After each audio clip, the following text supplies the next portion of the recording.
Улсын хурлын гишүүн Янгугийн Содбаатар улсын хурлын чуулганы завсарлагаар сонгогдсон тойрогтой ажиллаж иргэд сонгогчтойгоо уулзлаа. За өндөргийн Заназрын Үлгийн нутаг Өвөрхангай аймаг түүний төрлөх нутгаа. За тэрээр 2012-оос 2016 онд улсын хурлд суухдаа намынхаа итгэлийг хүлээж намын жагсаалтанд орж улсын хурлын гишүүнээр ажилласан бол 2016 оны улсын хурлын сонгуулиар өөрийн төрсөн нутаг Өвөрхангай аймагт ирж ард түмнээсээ сонгогдсон юм. За уянга Зүүн Баян улаан хорхорон хужирт Батүлзий зэрэг ханган бүсийн 5 сум түүний тойргоо. За тойргийнхон сонгогчдод тулхтай мэдлэгтэй туршлагатай ард түмнийхээ дунд байж эргэх холбооч сайтай ажилдаг түүнийг сонгосондоо сэтгэл дүүрэн байна. За харин одоо энэ итгэлийг алдахгүй хичээж зүтгэхийг захиж байсан юм а. Сүүлийн үед хэвлэл мэдээллийн хэрэгслээр Монгол Ардын нам мөрийн хөтөлбөрөөс буцаж эхэлсэн. За татвар нэмж цалин хасна, хүүхдийн мөнгийг алагчилж олгоно, ахмадуудад чиглэсэн олон хуулийг буцаасан зэрэг мэдээллүүд гарч байгааг иргэд тодруулж байсан юм а. За энэ асуудлуудад улсын хурлын гишүүн Содбаатар хариулт өгч за Монгол Ардын нам мөрийн хөтөлбөрөөс буцсан нэг ч асуудал байхгүй, замлалтуудаа шат дараатай хэрэгжүүлэх төлөвлөгөө бодлогуудыг боловсруулж эхнээс нь хэрэгжүүлж эхэлснийг дуулгасан юм. Татвар нэмэх, цалин хасах зэрэг асуудал угтаа за нийгэмд бүхэлд нь биш, боломжийн амьдралтай нийгмийн 20% хамааралтай асуудал байсныг ч онцлсон. Сарын 20 сая төгрөгийн цалин авч байгаа айлд хүүхдийн 20 мянган төгрөг хэрэгтэй юу? 150-аас дээш метр квадрат талбайтай орон сууцнд амьдардаг иргэдээс илүү гарсан талбайд нь татвар ноогдуулдаг бай. 30 сая төгрөгийн цалин авч байгаа хүмүүсийн цалингаас тодорхой хувийг бууруулъя зэргээр дээрх асуудлууд орж ирснийг маш дэлгэрэнгүй тайлбарлаж, ингэж байж өнөөдрийн энэ эдийн засгийн хямрал үрийн дарамтаас Монгол улс багч гэсэн үндийнх гарцуудыг хайсан гэлээ. За гэхдээ эцсийн бүлэгт ямар ч цалин хасахгүй, татвар нэмэхгүй, хүүхдийн мөнгийг шат дараатай бүтэн олгохоор шийдвэрлсэнийг хэлсэн юм.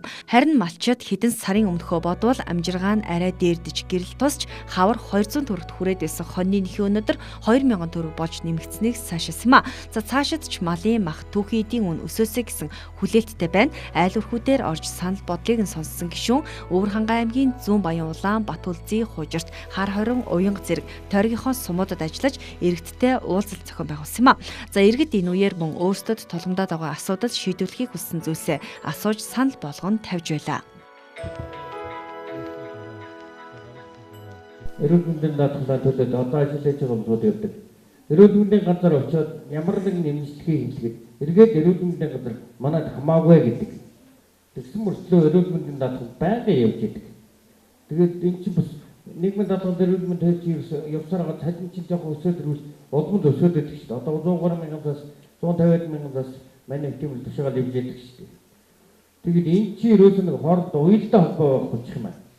Энийг хооронд нь ярьдаг хөөрдөг тийм холбоо төлбөр гэж байх уу? Ер нь байх ёстой л байна.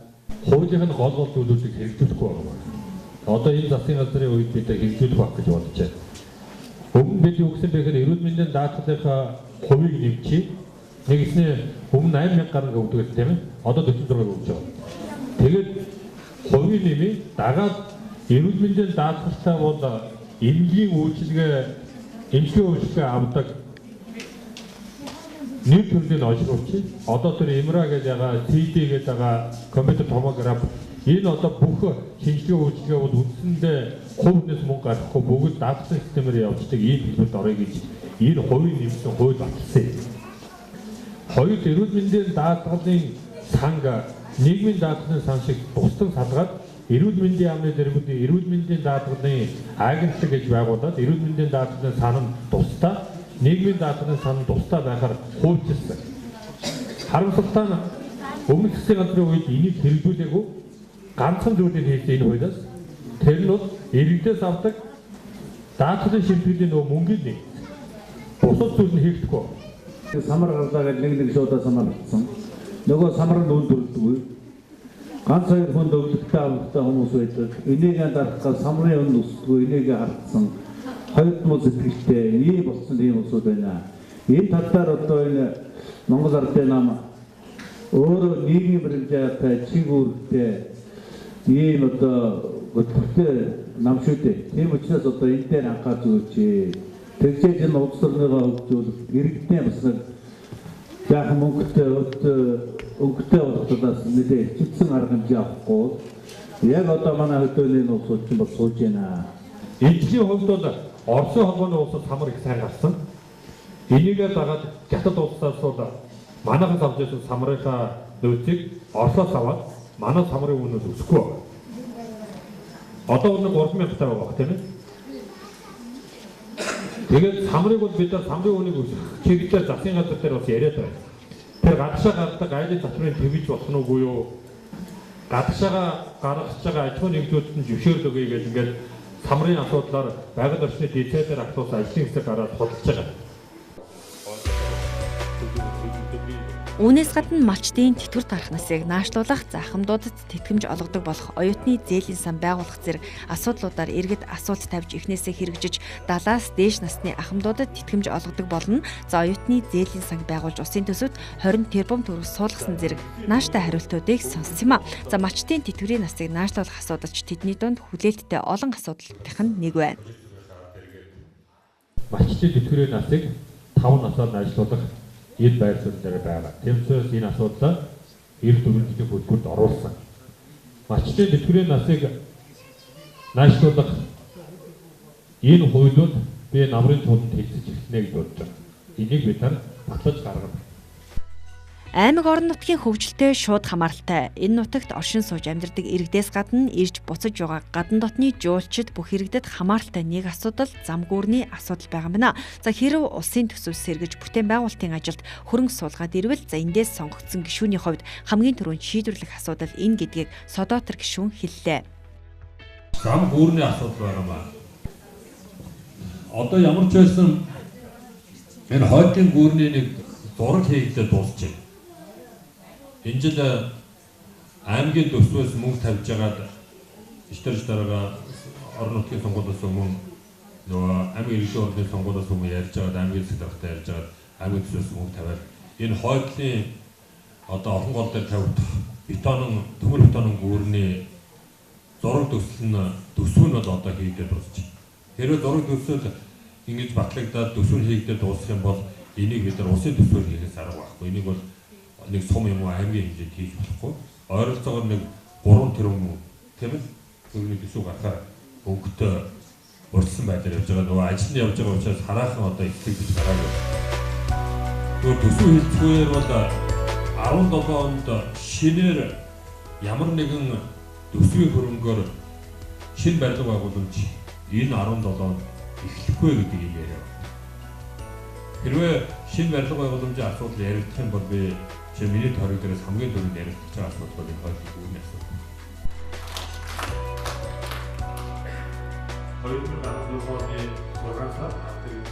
Уянга сумын иргэдч орон нутаг малчдад нийтлэг тулгамдж байгаа асуудлуудыг хүндсэн за хүүхдийн мөнгө хэрхэн олгох талаар хамгийн их асууж байсан юм. За мөн тэтгэврийн зээлийн хөө малчдын хүүхдийн сургуульд орох нас зэргийг сонирхож байлаа. За малчдын хүүхдийн сургуульд орох насны тухайд хаврын чуулганаар энэ асуудал шийдвэрлэгдэж за эцэг их нь хүсвэл хүүхдээ 6 настай сургуульд оруулахгүй байж болно. Эрхэн нээлттэй үлдсэн гэдгийг Содотор гишүүн танилцуулсан. За энэ хуулийн дагуу Өвөр хангай аймгийн хангай сумуудад гэхэд 10 гаруй хүүхэд эрхчил сургуульд орох шийдвэрийг эцэг эхчүүд нь гаргажээ. За хүүхдийн мөнгөийг ч мөн ялгаагүй эхний ээлжинд өрхийн судалгааг үндэслэн 60% нь олгож 40% нь эдийн засгийн нөхцөл байдал сэргээд ирэхээр нөхөж олгоно гэдгийг хэлсэн юм.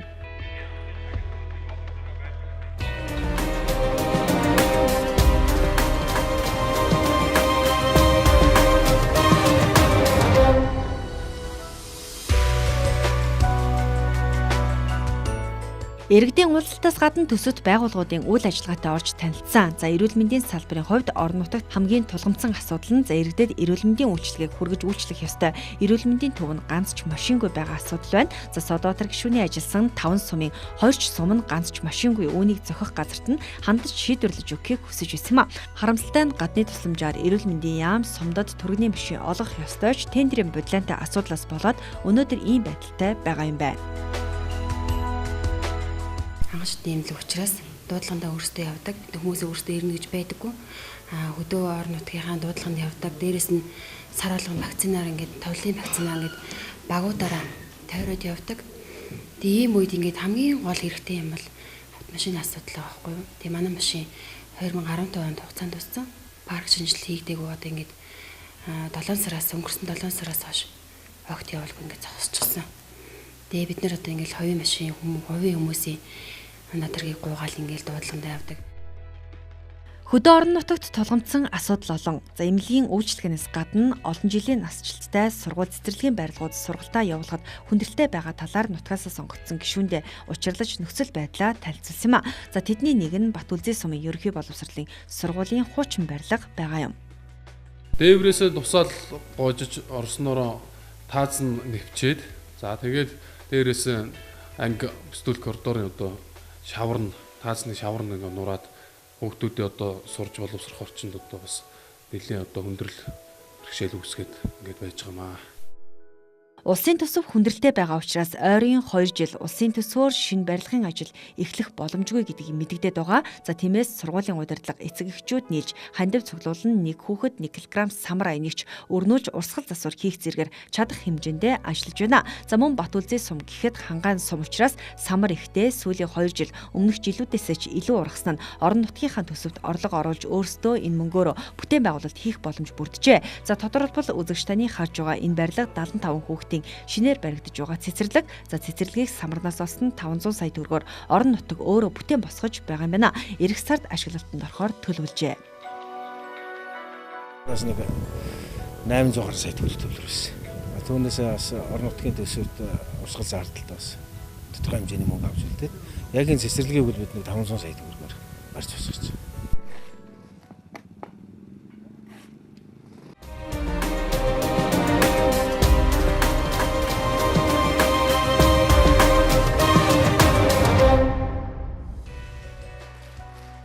Улсын хурлын гишүүн Содбаатрыг тойрогтой ажиллах үеэр багш нарын баяр тохиож баярын үйл ажиллагаанд оролцож багш нартаа баяр хүргэсэн.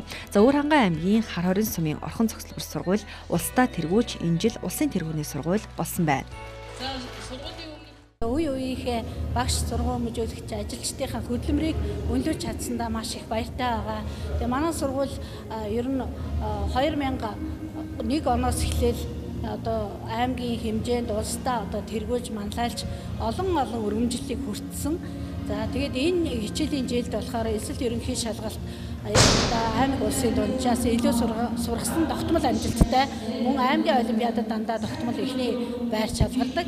За тэгээ урлаг спортын амжилтаараа манай Батбаяр багш, Мөг насан багш, Сэлэнгэ багш гээд дандаа одоо багаараа тэргүүн байр эзэлсэн ийм амжилтуудыг үзүүлсэн.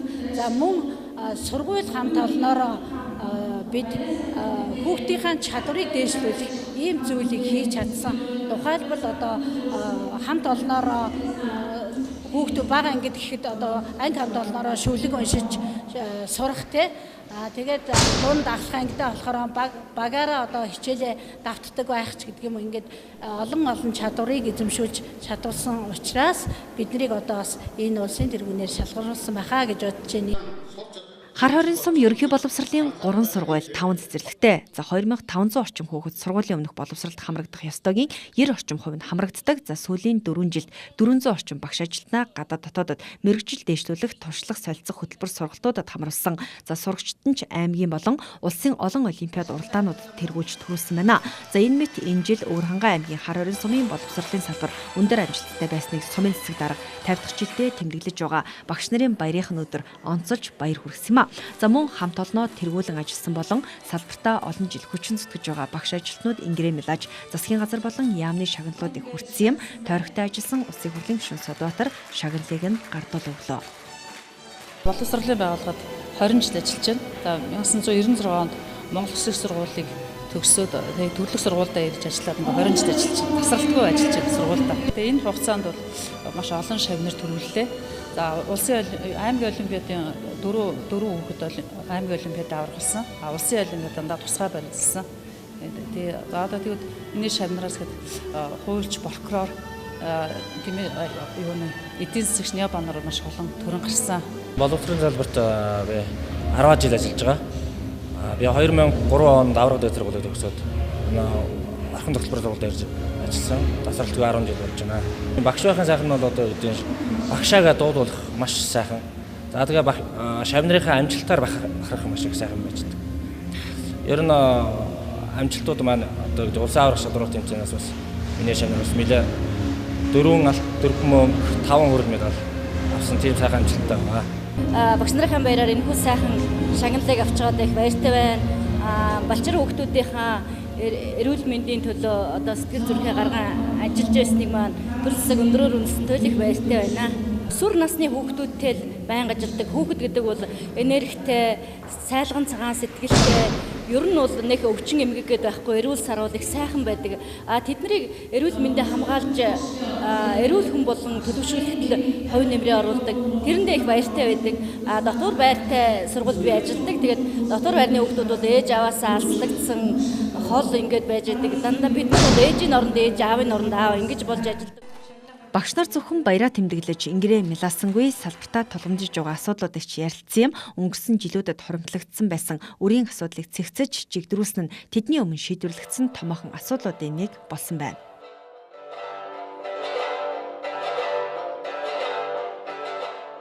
Уранга аймгийн боловсролын салбарын өмнө тулгамдж байгаа нэг томоохон асуудал бол Уранга аймгийн боловсролын салбарт байсан бас сахиурэг санхүүтэй холбоотой асуудал байсан. Сая улсын хурал ээлжид бус чуулганаараа Уранга аймгийн боловсролын салбарт үүсэж байсан энэ нөхцөлийг судалж үзээд 800 гаруй сая төгрөг шийдвэрлэж эцэлж энэ одоо асуудлыг санхүүгийн асуудлыг шийдвэрлсэн байна.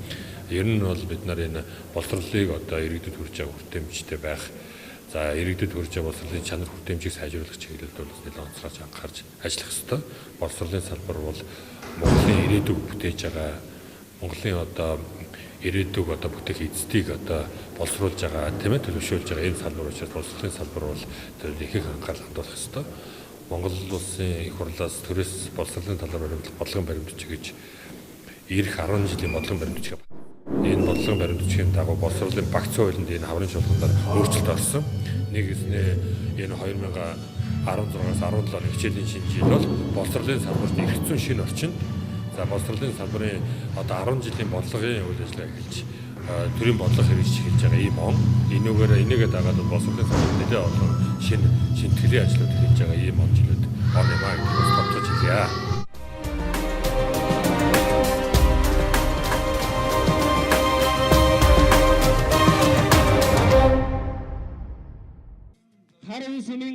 Өвөрхангай аймагт Монголд хамгийн өндөр хүчин чадалтай нарны цахилгаан станц байгуулагдахаар шавыг нь тавилаа. 30 мегаваттын хүчин чадалтай станц Өвөрхангай аймгийн хар хорин сум Орхны хүндийд байгуулагдах юм. Орхны хөндийн түүхтийн газар Монгол улсын аялал жуулчлалын нэгэн бүс гэдгээрээ мөн онцлогоо. Энэ ч утгаараа энэ бүсэд байгуулах нь тохиромжтой гэж үзжээ. За нийт 50 га талбайд нарны эрчим хүчний станц байгуулагдана. За Унгарын хөрөнгө оруулалтаар 50 сая долларын бүтээн байгуулалт энэ талд хийгдэх юм а. За өнөөдөр Монгол улсын эрчим хүчний нийт систем цэрэгдэх эрчим хүчний их усүрээс 3.1% эрчим хүчийг үйлдвэрлэн авч байна. За тэгвэл төрөөс эрчим хүчний салбарт баримтлах бодлогод энэ хэмжээг 2030 он гэхэд 30% хүргэнэ гэсэн зорилт тавьсан. За энэ хувь нэмэрт өнөөдрийн шаваа тавьж байгаа хар хорины нарны цахилгаан станц ихээхэн хувь нэмрээ оруулна гэдгийг эрчим хүчний сайд онцолж байгаа юм. Хар хорин сум буюу энэ Орхны хөндийд бол Монгол улсын анхны эсрэг эрчим хүчний их усүр буюу усан станц анх байгуулагдсан ийм түүхтэй.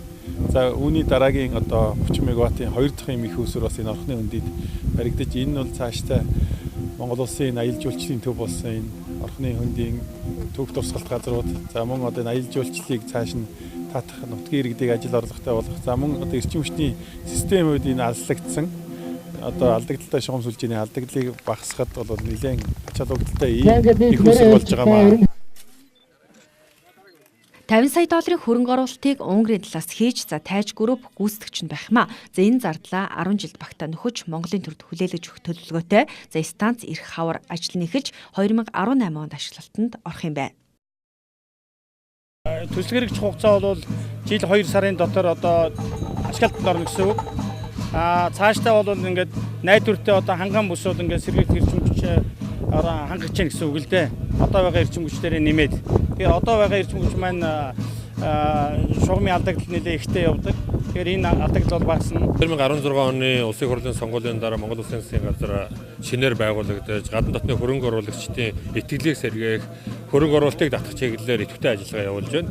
Үүний нэг илэрлэл нь бол Уранга аймгийн хар хорин суманд 30 мегаваттын захилгаан станц байгуулах 50 сая долларын өртөгтэй ийм томоохон хэмжээний гадаадын хөрөнгө оруулагч хамтарсан төсөл хэрэгжихэр болж байгаад би их баяртай байгаа. Энэ нарны захилгаан станц байгуулагдсанараа манай эрчим хүчний салбарт бол томоохон одоо бас нөөц боломж нэмэгдэх, аюулгүй байдлыг хангах.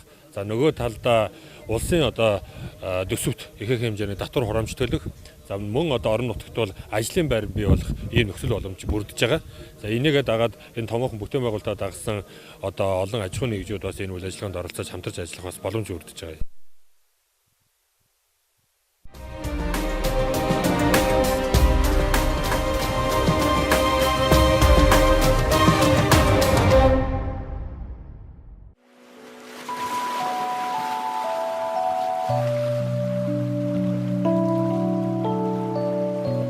Орхон гол улбар шарангөөр мэлмэрч, унтлах нь битгий хэл хүм мал ойртохын аргагүй өнгө цэстэй болж олон загас жарааха хордон өгөж за голын урсац багассаар байна. Монголын хамгийн урт орхон гол ингэж бохирдож сэтгэл шимсрүүлсэн нь олон талын нөлөөтэй их авч байгаа амуудад бүгдд нь уулуурхайн зориултаар тусгай зөвшөөрөл олгогдсон. За 1999 оноос хойш олгосон алтны хайгуул олборлолтын энэ лицензүүдийн гавьяагаар өнөөдөр нөхцөл байдал ийм болсон гэхэд хэлсдэггүй. Сэтгэл эмтэлсэн энэ асуудлаар Улсын хурлын гишүүн Содбаатар асуудал тавьж мэргэжлийн хяналтын ерөнхий газар болон байгаль орчин аялал жуулчлалын сайдад яаралтай арга хэмжээ авч ажиллахыг хүсэлт болгон тавьсан байна. За хүсэлтийн дагуу холбогдох яам газрууд ажиллаж ажлын хэсэг байгуулагдан орхон гол дагуу оршин сууж байгаа иргэдийн эрх ашиг ноцтой хөндөгдөж байгаа энэ асуудлаар иргэд аж ахуйн нэгжүүдтэй уулзалт зохион байгуулжээ. Айл болох зөв шийдлийг гаргахыг л бид нар гарцыг хайж байгаа. Гарцыг хайж байгаа. Үнэхээр нөхцөл байдал бол хоёр тал руугаа туйлширч яриад хэрэггүй гэж би ойлгож байна. Манай малчтад маш хүнд байгаа. Ялангуяа энэ орхон багийн малчтын бол зарим нь нээшээ нүүчж болж байна. За миний тойрог буюу энэ одоо баталцыг зөвхөлөөс цаашаа ингээ хужирт хар хорин миний тойрог байгаа юм. Би тойргийнх нь гişүү. Улаанаар эргэж байгаа. Хэдэн мянган малчид тэнд мал нь ус уух арга байхгүй. Өөрөөсөө усаа зөөгөөд тэгээд хон алгаар гидс дотор нь ямар юм гарч байгаа гэж та бодож байна. Маш хүнд байгаа шүү дээ. Үнэхээр орхон голд бид нар өөрсдөө тоглож өссөн хүүхдүүд. Энэ усанд нь шумбаж өссөн хүүхдүүд. Энэ голоо хараад улаанаар ирсэн. Бид нар сая ирэхдээ орхон гол дээр хар хорин талаас ингээд зогсоод голуудын ямар байгааг хараад ирсэн бас. Энэ зүүн би 4-5 удаа энэ голд ирлээ. Энэ жил бол онцгой өөр байгаа тийм ээ. Онцгой өөр байгаа. Бид нар бүгд харж байгаа шүү дээ. Тэгэхээр бид нар эндээс ямар гарцаа гарах вэ гэхээр хэд хэдэн зүйл дээр бол бид зарчмын хувьд огох хэрэгтэй гэж би ойлгож байна. Нэгдүгээрт Монгол улсад хууль гэж байдаг бол хууль хэрэгжих хэрэгтэй. Тэр нь тэр хөрөн мөнгө биш. Тэр малчин байна уу, тэр уурхай эзэн байна уу, тэр хамаагүй. Монголд өнөөдөр хар дээр цагаан дээр хараар бичсэн хууль бол хууль хэрэгжих ёстой. Тэгэхээр хууль бол зөрчигдсөн зүйлүүд байна. Би өөрөө энэ салбарыг удирж байсан энэ уулуурхай мэргэжлийн хяналтын чиглэлээр ажиллаж байсан энэ мэргэжлийнх нь. Манай энэ бичил уурхайх маш их алдаа гаргасан байна шүү дээ. Та нарын далангаа яг стандартын дагуу хийсэн нэг ч компани алга байна. Технологийн 3 шүүлтийн далан хийсэн компани байна уу? Алга байна. Наан нь технологийн гормын усыг байгалийн усаас ялгаж урсгах ёстой тэгсэн компани байна уу? Алга байна. Зүгээр мэргэжлийн бид нар очиод нүдээр харахад хамгийн наад захын технологийн гормууд алдагдсан байна.